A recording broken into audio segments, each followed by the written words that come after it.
So thank you very much, Glenn. Good day, everyone, and thank you for being here.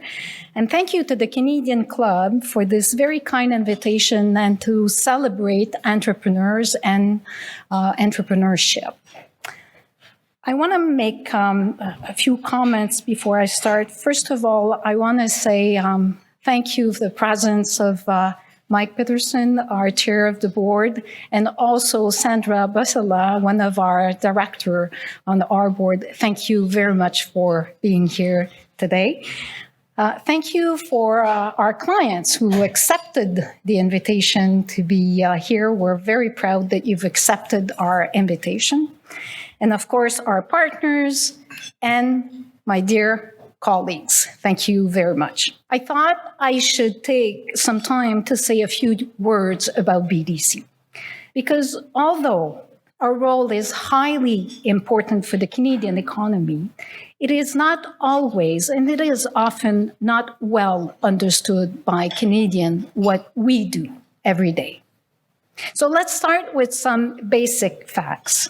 The Business Development Bank of Canada, or BDC as we typically call it, is a Crown corporation. It is fully owned by the Government of Canada, which means we only have one shareholder. We were created in 1944, and we are now governed by the BDC Act, which gives us a commercial mandate.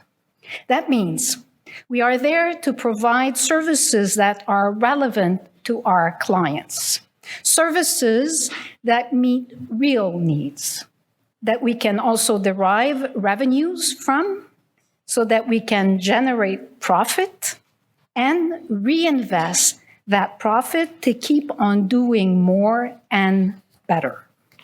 So put aside for a minute or even more, the fact that we're a Crown corporation.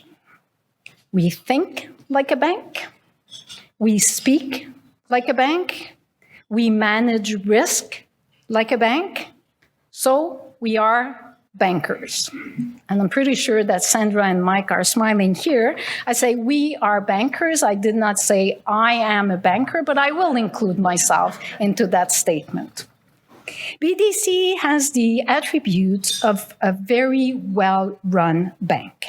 We are profitable and we are able to self-fund our growth. We don't get a dime from the government, but instead, we do pay regular dividends to our shareholder. Yes, we are a bank that sends money back to Canadian taxpayers. Indeed, over the past 10 years, we have paid over $1.5 billion in dividends to the Government of Canada, including just a little bit more than $300 million in fiscal 24. One might ask, in a country known for having a very solid banking sector, what is the need for a bank like BDC? The answer to that question starts with Canada's small and medium-sized enterprises. SMEs are a crucial contributor to Canada's economy. They are responsible for 88% of private sector jobs, and they generate more than 50% of Canada's GDP. So it makes sense to empower entrepreneurs to maximize their contribution to our economy. And it makes sense to have a bank exclusively dedicated and focused on that.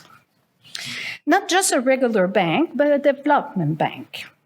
BDC is there to develop the economy for the benefit of all Canadians, to spur competitiveness and the rise of Canadian champions, but also to encourage growth that is sustainable, inclusive, and fair. And so we step in to fill in some market gaps, to address entrepreneurs' unmet needs. And we help a greater number of entrepreneurs grow and succeed by offering them financing, advisory servicing, and venture capital.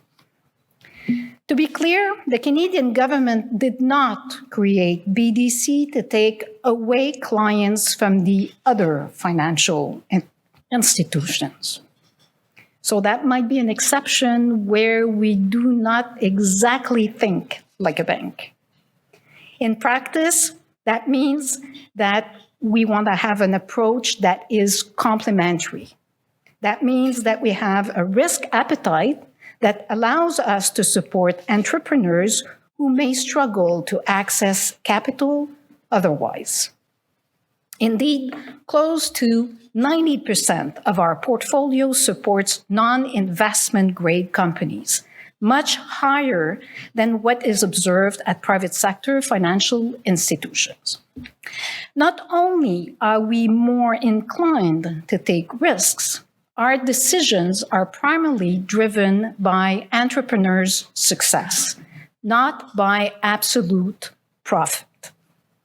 We are willing to be more patient and to be more flexible when that can contribute to long-term business success. And we are keen to bring in non-financial value in our relationships with clients, whether formally through affordable advisory services that are specifically designed for SMEs' needs, or informally by facilitating introductions, building networks around entrepreneurs, and at times even providing emotional support. This approach creates benefits for everyone. First, it makes a difference for entrepreneurs who work with us.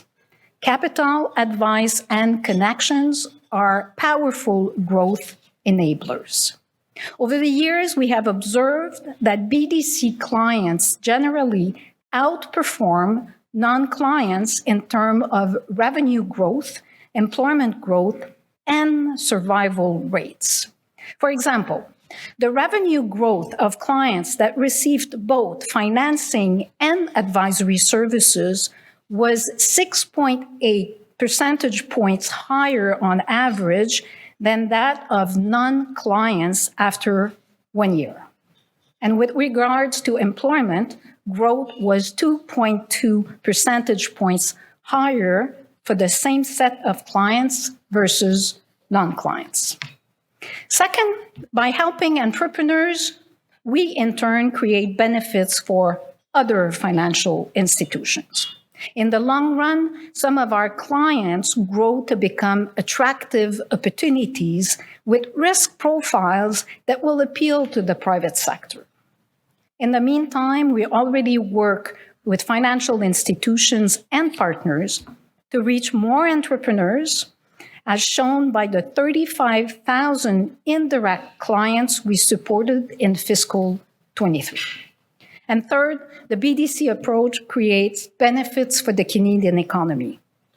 Right now, we support a total of 100,000 clients, and in the last year, we've carried 2,500 advisory mandates. Our committed portfolio stands at $52.1 billion, and our total venture capital commitments are now worth $2.5 billion. Think of this, 100,000 clients.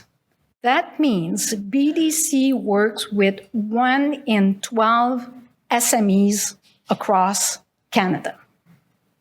Our clients are considered to be responsible for 1.2 million jobs. That's nearly 8% of all private sector jobs. And they generate around $400 billion in sales, the equivalent of 14% of Canada's GDP.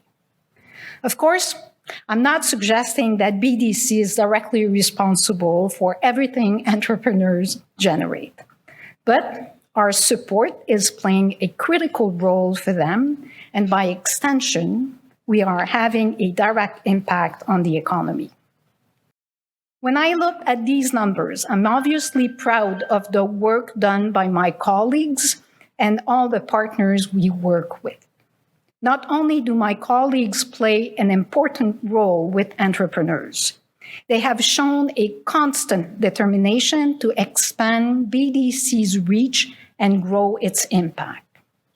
For example, we now have twice as many clients as we had 5 years ago, and more than 3 times as many as 10 years ago. In just the past 2 years, that number grew by 40%. And during those 2 years, the value of our total commitments have also increased by 25%, and venture capital commitments also went up by 40%. These are numbers that confirm our ability to do great things and to rally others to the cause of entrepreneurs.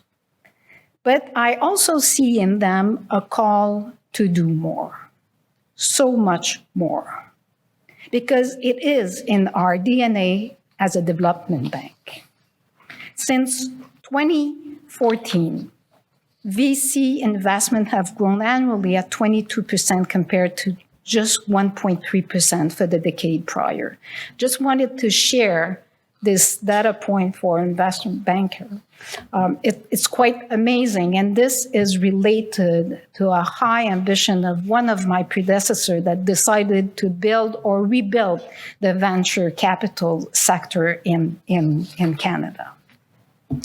Not that I want to steal any of your thunder, Amanda, but one question business leaders often get is, what keeps you up at night? Well, the truth is that I sleep very well, and that I have to share also that I go to bed very early. On the other hand, I can share with you the thought that I wake up with every morning. And it's quite simple. How many entrepreneurs are we still collectively leaving behind? We asked entrepreneurs across the country whether they need more financing to grow their businesses, and hundreds of thousands of them told us they do need more. Our assessment is that there could be as many as 400,000 entrepreneurs in Canada with unmet needs that would put to good use the support BDC can offer. BDC has been around for almost 80 years. We have seen the Canadian economy go through its fair share of tough challenges. We have always been there to meet the expectations. That's one reason why I'm confident we can also rise to the challenge of supporting a much greater number of entrepreneurs. This is not a simple task, and one for which we will need partners, we will need ambition, we will need innovation, courage, and so much so. And I could go on for not ever, but with a longer list of what it will take. But the point is that I'm eager to take on this challenge and ready for my discussion with Amanda.